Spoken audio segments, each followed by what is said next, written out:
Hello again and welcome to The Luxury of Choice, a B2B technical sales and business podcast brought to you by the training team of George James Limited. My name is Steve Vaughan. I'm a senior sales trainer at George James and I'm also the host and the producer of this podcast. And today I've got two of my colleagues with me, Pru Layton and Jayne Green. And I'm sitting here in North Oxfordshire looking at the rain coming down through my window right now at the back of the screen. What's it like in Wales and in Nottinghamshire today, folks?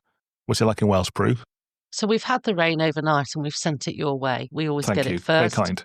Test it out. So actually, I think it'll be brighter later. Ah, good news. Yes, I'm thinking it would, all I'm looking forward to, because we've just seen that over the past few weeks, haven't we? If there has been a few clouds, they've soon blown away. Yeah, let's so I'm looking forward to the sunshine later on, no doubt. Yeah, from a purely selfish point of view, I'm going on a golf trip this weekend, so it would be nice if it blows away. I'm going to sunny Warsaw, as in the West Midlands, not Warsaw in Poland. Okay. Fingers crossed, but yeah, we'll see how it works out. Anyway, this isn't the shipping forecast. This is a sales podcast. So, what are we going to talk about today? Well, again, it's another topic that's come up really from input from you, the listener, really, and that's what do we do when we're covering an enormous sales territory? Now, that could be geographically enormous. It could be enormous in terms of potential. It could be enormous in terms of number of customers, or in terms of its actual turnover. But all of those things could apply, I guess, really. But how do we get ourselves organized and how do we get ourselves set up so we cover that territory as effectively as possible? Because I guess that's our job as salespeople, really. What's the biggest territory you've ever been responsible for, Pru? Directly? Yeah. I've never done that big a territory, actually, compared to others. I think probably the biggest territory I ever did, I had half the UK. Okay, that's quite big. As a direct salesperson, yeah. So it wasn't overwhelming, but I guess the smallest territory I ever had was London. Okay, well, that's still 9 million people. Yeah. How about you, Jayne? What was the biggest territory you've ever had so far? Yeah. And so the biggest one, again, I've only ever covered UK. I remember at one point going from York down to Cambridge. Okay. So having a sort of a segment that was sort of on the east sort of side of the country. So yeah, but I've also covered South London as well. So I've had very compact and sort of very sort of tight territories. Right. Well, I can beat both of you. I've covered the whole of the United States before now, and Canada. So that's quite a big territory. I guess the smallest one I ever had probably was sort of the northwest of England. So the old chemistry runners was, the sort of Runcorn, Widnes, Cheshire, that kind of belt. So, well, regardless of how big your territory is or how small your territory is, really, one of the things we have to do as salespeople is cover that in an effective and efficient way. So where do we start? So, I'm a salesperson responsible for a territory. I might live in the middle of that territory. I might live on the edge of it. I might even live off it. That's happened to me before now as well. So what are the first things we need to think about, Pru, when we're starting looking at how we cover our territory effectively? Where would you start? I think you said the most important word up front, actually, Steve. Okay. Was to get yourself organised. That's a good start, isn't it? No matter what size your territories are often scaled based on business potential. Sure. So some might be incredibly concentrated in terms of a lot of people to get around, and some may have a lot of distance between the business centres, if you like. Doesn't matter which way around it is. You have to get yourself organised. And I do feel like a broken record sometimes, but you need a plan. Never, Pru, never. Everything about you need a plan. sales, You never sound like a broken record now. Everything about sales, kind of in macro and in micro, is about having a plan.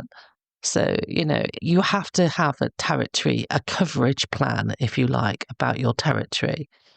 Know where your customers are, their scale of importance, and plan how often you're going to see them, how often you're going to be in certain areas, dependent on the current and potential business. Right. And it's different for everybody, but if you don't get yourself organised, you totally risk the customer trying to organise you. And I've definitely let that happen, where I've been getting up at the crack of dawn, driving forever. I remember one trip, driving forever to the very east of my territory. It was the only appointment I had that day. Don't tell my manager. And the person cancelled.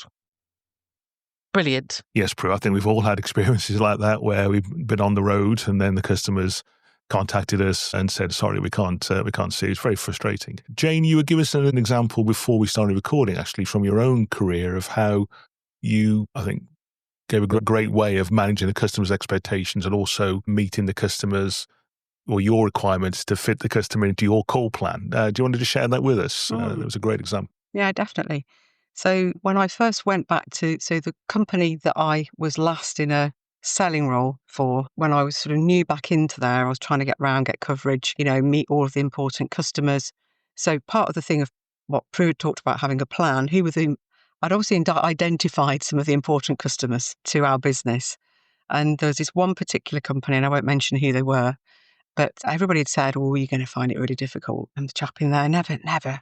He doesn't like to see reps. You can't turn up, very difficult. You're going to struggle. So I like that challenge. So I went in, saw the customer, and there were a couple of other people in there with him. And so I decided thinking, well, one, I've got an appointment in, but how am I going to make sure that I can continue getting appointments in with this difficult customer? So I just decided to go for it, recognise that he got a really busy calendar. He was a busy man. And so, saying, I'd really like to be able to plan when I can see you over the next year, because I know that there'll be certain areas we need to talk about when you've got budgets being released.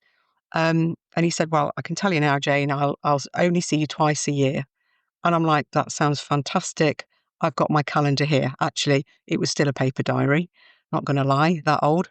So I flicked through and scheduled those 2 dates in. And the relief at that moment was thinking, when you're new back into a place, I'm like, oh, I've already got a couple of, this is a key account, I've already got these in. And he also told me, you never turn up at the door, at reception, you'll never get back in again, but you can ring me on the phone. Don't turn up unannounced. Yes, don't turn up unannounced, Yeah, absolutely, because it's common courtesy, isn't it, really? I think that's a great example because you've got those dates in your schedule, but then so is the customer as well. Yeah.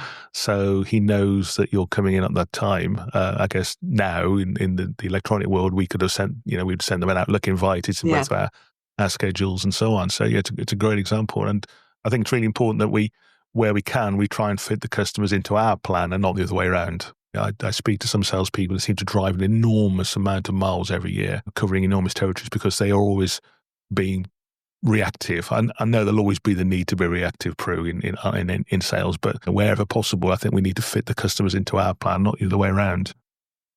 Yeah, I mean, I think there's always a boasting, isn't there, that used to go on about how many miles you covered, and it was like some badge of honour, which was ridiculous, to be fair. It's just like, oh, well, I do this much, or if you have a much bigger territory and have to fly, how many points you've got, Avios points you've got on certain things. And actually, with hindsight, I wish I hadn't joined in with it. I did a bit. And it's about efficiency. And it's, if you have a plan, and it's only let's go back to the Pareto rule. If you have a plan, it'll work 80% of the time. So 80% of the time, you can get your plan to work. 20% of the time, it won't work. But at least that's the minority rather than the majority.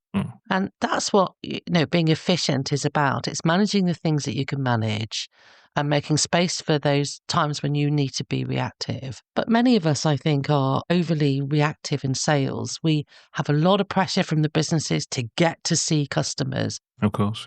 Many of the listeners, and us as well, actually, we want to get to speak to customers, both new and existing customers. So we'll sometimes accept any old appointment just to get our numbers up.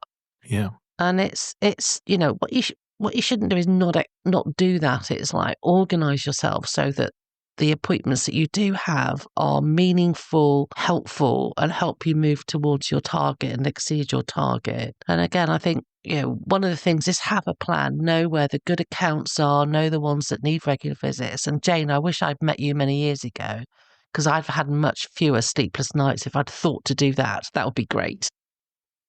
But anyway. So we've talked about the importance of planning, and I think it's absolutely crucial in managing a territory, whether it's enormous or not so large. But what kind of things do we actually plan? So I guess it would depend to some degree on our role, if we're account managers looking after existing customers as opposed to perhaps being more sort of hunters looking for new business. But what kind of basis would you use for your plan, Jayne, if you're taking on a new territory? What kind of things would you start with? So I'd be looking at the customers, existing customers. And again, it depends. So if I knew I'd got some, so looking at my example, the company that I talked of before, I got some key accounts that were really important that I knew that they would repeat by, but you could never guarantee that. You know that when you've got a preferred supplier status in a place, you know that the competition is right on the doorstep. So identifying who the key account are and where the spend comes from, really. What's that phrase? Follow the money. So, follow the money. Where's it likely to be? But also, where am I working on? Where is the money? Where's the potential? If I've got to create a lot of new business in my territory, where am I going to get that from? Because it may not be all from, my existing customer base, but which areas? So I've been very fortunate in a lot of my selling career that I've had really high value areas. So Oxford and Cambridge and London, Sure. And of course they're very rich. So you have to look at those areas and go, actually, where's spending and who's spending in here? Pru mentioned the Pareto principle, and, it's that bit, isn't it? Actually, it's not always the case, but 80% of our business often comes from 20% of our customers. So true. So, Yeah. I remember somebody saying years to me, if you had said that you'd only visit 10% of your territory over the next 6 months, which 10% of your territory are you going to concentrate on? Good thought. Where's that business going to come from if I'm not covering all of it? Where's the most business going to come from? But we obviously have to cover our territory. Yeah, that's part of it. I think one of the things I was thinking of, we had this phrase, help my territory is enormous. And that can feel, as a new salesperson, really overwhelming, Sure. and it's like, gosh, I don't know where to start. And it's back to that plan. It's back to that identify what you've got and where the areas are that we'll spend and start from there. Super points. Yeah. So we could sit and look at our existing customers and plot those out on a map of our territory. I guess we could look at our target accounts, things where we think, there are opportunities for growth. What other things could be used for a plan, Pru? Have you missed anything? I think I was only having this conversation yesterday, actually, with a new salesperson. And there's a couple of things I asked them to look at in the CRM was those accounts who've had a change in spending over the last year. This is a consumables type of business. And it's like, if you want to know where to start and plan out where you want to go, look at those accounts who've spent more. Looks like their spend's increasing. Go find out why. Have a look at those accounts where maybe the spend has declined over the last year and go and find out why. Those I'd prioritise. Put the pins on a map, or this young lady was much more upstate than me, so she'd probably do it on the computer. Plan out where they are and work out how you're going to do it. And I said, one of the activities that this business measures is people who've tried samples. Where's there been lots of samples and where's there been none, and use those to start to prioritise where you're going to go. Because the truth is that most of the listeners here can't visit all of their customers. You don't have time, and neither is there any point actually in visiting all of your customers. And when I say visiting, I use that loosely, or contacting. It could be in person, it could be over Teams or Zoom, or it could be by phone. But you can't actually, not all customers are equal, unfortunately. This is not a democracy in sales. Yeah. So it's like, for me as a brand new salesperson looking at a territory with lots and lots and lots of potential points that I could engage with, it's the ones where there's movement and activity, either positive or negative, that I want to get on top of first. Yeah, great. When I go and take a territory over, that's what I want to do. Yeah, great point. And I think also we have to think about, yes, coverage and maximising growth, but we also need to think about our own costs as well. I've just come back from running a training course in California, and I was shocked at the cost of hotels and things now. It's been a while since I've been over there, really. So if we're not organised, then we're going to be, if we've got a large territory, we're going to be spending nights away from home, which isn't always necessarily what we want to do. Running up big bills in fuel, running up big bills in potential air travel if territories are big, hotels, all those kind of things as well. And if we have a more structured plan, yes, there's always a need to, have a night away from time to time, of course, but we can do that in a more efficient way and a more organised way. Just a thought just popped into my head, really, and I'd welcome either of your thoughts on this, really. What about if we're So we're thinking at the moment of a salesperson covering a territory, but what if we're an applications person or a person in a support role that's responsible? Sometimes they can be still responsible for, say, the UK, but they're not necessarily the person that is arranging the meetings. They're responding or supporting somebody. How do we get ourselves in that kind of role organised? Because I've had lots of conversations with people over the years in those roles who spend a lot of time travelling, and the things that they can do themselves to mitigate the time they're spending travelling. Any thoughts on that one? Learn the sales process. Yeah, are you needed in Absolutely.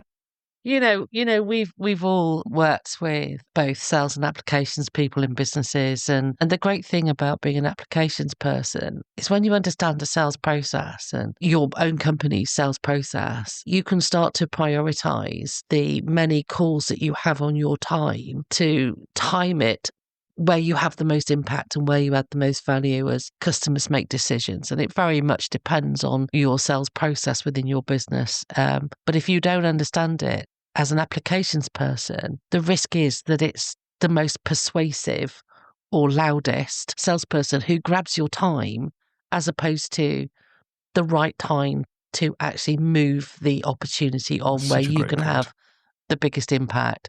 So I've really enjoyed working with applications people and going back afterwards, and they say, oh, I have some interesting conversations now with my salespeople because I can ask them where the opportunity is and, how can we move it to the next stage? So empower Fantastic. your applications people, or if you're an applications person, become empowered. Yeah, that's a great what I point. reckon. Your thoughts on that one, Jayne? Yeah, I mean, what Pru said is incredibly important, isn't it, to understand? Because I think I was guilty of wanting to drag an applications scientist out with me in my early days because I felt I didn't have enough knowledge. So it's that I didn't have enough specific product knowledge, and I thought the application person then clearly did. So I felt the need to take somebody in with me. But actually, did I really? I possibly just needed to get that information from them rather than that application person, being flung all across the UK, which is what seemed to be happening, in a week. So what do I need to know? Where do they need to get involved in that process? How can we be kind? And actually, there's a wealth of information. I love application teams because they've got such a great rapport with customers when they see them. Customers tend to tell them more than they would tell the salesperson in a less guarded way. Funny that, isn't it? But their time is incredibly valuable. It's such a resource, and use it wisely. Completely, yeah. And I think, maybe part of our coverage is if we know that actually our application person can go in and we've got complete trust within them, that's another touch for the customer from us as their supplier. So that, if we're talking about covering the territory, then part and parcel of that may be the other teams that are part of our organisation that may also give a great experience to the customer. I hadn't thought of that, but that's a great point. That it might be that, sometimes it's an application person that needs to go to see this customer rather than me, the salesperson, and we're still keeping in contact with the customer. But, depending where they are in the sales process, or if they're an existing customer and, it's an application support call rather than a sales call. I mean, every call's a sales call, but you know what I mean? Then, it might be that the applications person's the right person to make that visit. Yeah, great points, yeah. Just going back into us. Don't forget your service engineer. If no, absolutely. Yeah, please. Yeah. When you actually measure those touch points with customers, front of mind, picking up information, finding out if a competitor's been in, that kind of those things that you only really pick up when you have some presence with the customers. Inside your business, if you are going to have help my territories huge, then think about all the other opportunities. Now, we can't turn our service guys, if we have them, into salespeople. No. But as the salesperson, you can definitely make time to catch up with anybody who's visited the customer, and have how did it go? What did you see? Just pull the information, not necessarily direct from the customer, but anybody else who has those contacts with a customer. Don't miss out on that. Yeah, very valuable. Super points, yeah, because, we go and see the customer and naturally the customer's defenses go up somewhat because we're salespeople. I better get into salesperson prevention mode because the salesperson's coming in today. But when it's the applications person or the service engineer, I think they have a different relationship with the customer, rightly. And perhaps the customer is more open to tell them things or share information than they would do with us, or at least not as readily. So, yeah, super point, Pru. Thanks for making that point. Just to go back to us and as salespeople now covering our territories, any more hints and tips in terms of doing the actual planning? Perhaps I'll just share what I used to do as a starter and see if there's anything that overlaps. So I was always a great fan of what I called mini territories. So I would divide my territory up into 4. I think once I did 10, which was perhaps overkill, but still, so I divide my territory into 4, and do it in a geographical sensible way. So, use motorways or whatever as a boundary, or cities, as you say, Jayne, Oxford, Cambridge, London, that kind of thing. And then I would plot onto those mini territories my top 100 accounts or whatever, if I was more of an account manager. And then that would give me relative percentages of the amount of accounts I've got in each of those territories. So I might have 50% in territory A and 25% in territory B and so on. And then I'd look at my next 6 to 8 weeks out, and I would then put in my diary or my calendar or whatever word you want to use, coverage of those mini territories as a proportion of those percentages. Because then that would mean that when I have those conversations with the customer that says, I can't go, I can't see you that day, I can go and say, well, I'm next in your part of my territory on, 2 weeks on Tuesday. Would that work? So that I have a framework and a structure. I might not know where I'm going to be what customer I'm going to see in 3 weeks' time, but I know geographically where I'm going to be. Yeah. That always worked for me, and it's not exact science as well. Is that the kind of things that you two used to do, or did you do anything different to that, or any variations on that? Yeah, I did something very similar. I'd try and work 4 weeks out so that I could see the plan of where I was. So if I was, particularly when I was responsible for Cambridge and Oxford, I would need to, I knew because of the vast amount of customers that were in that, I'd be wanting to spend, 2 days in Oxford, 1 week, 1 day the next, 2 days. So over the course of that, I could give a customer, when we're talking about scheduling my time in, I've got a plan of 4 weeks and an ongoing. You can't see me these 2 days. Well, I've got, Thursday of next week, or the week after that, I've got the Tuesday, Wednesday. So I would move those sort of, I would call them my hubs, Okay. So I used to split into 4, and then I would have my key hubs. And I would grade them in terms of, where the potential was as well. What's moving and shaking that I need to be aware of, but which hubs do I really need to make sure I'm touching over these 4 weeks? Super. What did you do, Pru? Anything different? I think there's also this idea about when you have big territories, if you have, as the Golden Triangle, Oxford, Cambridge and London. Yeah. The other thing to be aware of is, yes, you need to cover them, but so's everybody else. So when you're in a highly competitive, well-covered area, don't ignore the peripheries of your territory. Maybe they're peripheries in terms of where you live, or maybe they're peripheries in terms of I could easily spend all my time in London because there's plenty of people to see. Because one of the things that I have noticed over the years, and I was definitely benefited from it myself, was those kind of places, businesses on the edges of your territory get less attention. And actually, you can do really well out of those. So, don't ignore them. I mean, you're clearly not going to travel a long, long way for one place. If you plan your in and out, kind of get furthest out and move home back towards your base. It's amazing how easy, how welcoming, how open some of those customers can be because they get much less attention, or they don't suffer from what's horribly known as rep fatigue. In fact, they're probably really excited to see a rep because they don't seem, if they're in a far-flung place, they're probably excited to see somebody coming in, Yeah. I'm just thinking of examples from my own career. So, and I don't think these organisations are still going now, but Dounreay on the top of Scotland, the nuclear power station, was always one, and the other one was always English China Clay in St Austell down in Cornwall. So, if you're an international listener, so Cornwall is the bit of England that sticks out right at the very end, the pointy bit at the end, and it's a long drive from anywhere unless you live in Cornwall, of course. And I remember in my days of saying weighing equipment, going down there, and it was actually a really big site with lots of potential, but it was a long way from anywhere, so people just didn't go. So yeah, it's a great point. There are, always important accounts on the extremities of our territories, and just because it's a long way doesn't mean we don't try and see them if the potential is there, of course. So it's a really good point. And back again to why we need to be structured and organised. So yeah, fantastic.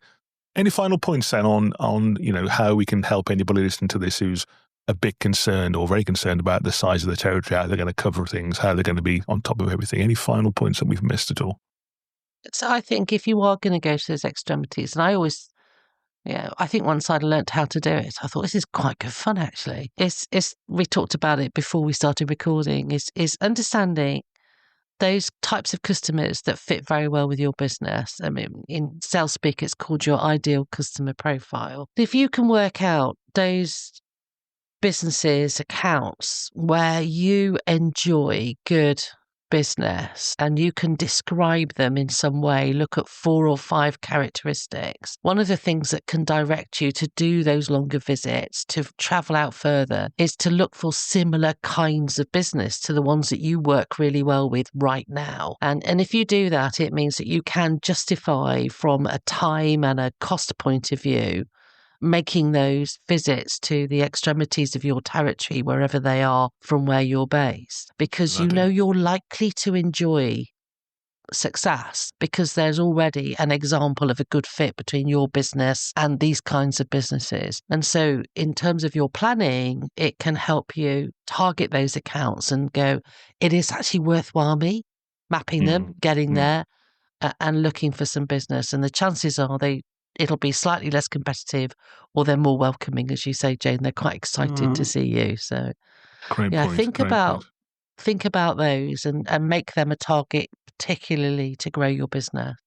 So thinking about a customer you have a great relationship with, they've got a great level of business with, they're perfect account in terms of applications, in terms of the way they do business, their growth strategies and all those things are perfect for us. What other accounts are there on my territory out there that are just like that? I've just not been to see them or not called on them for whatever reason. Yeah, love it. Great concept.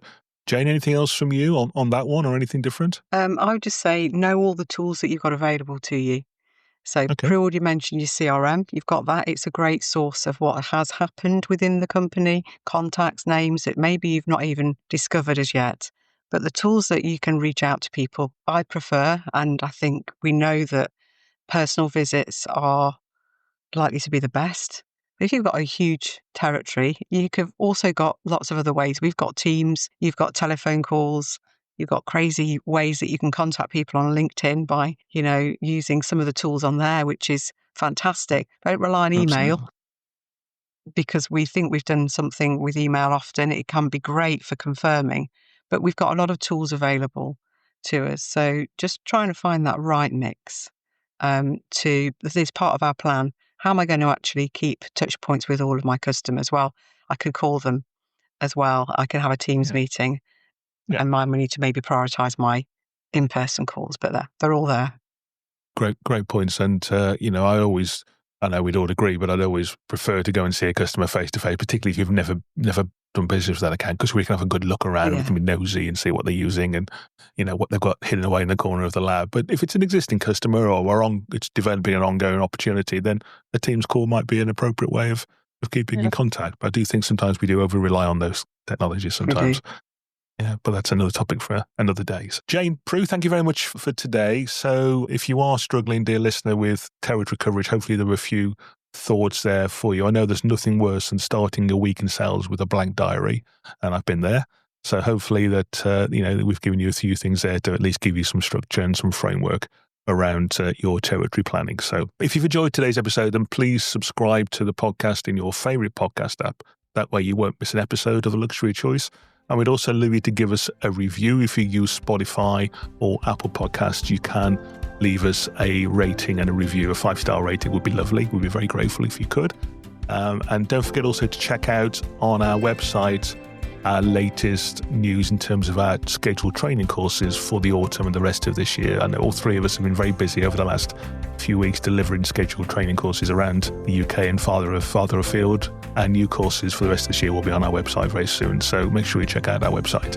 and keep on top of those. I'll be back with Jayne and Pru for one more podcast in a couple of weeks' time. In the meantime, happy selling out there, and we'll talk to you soon.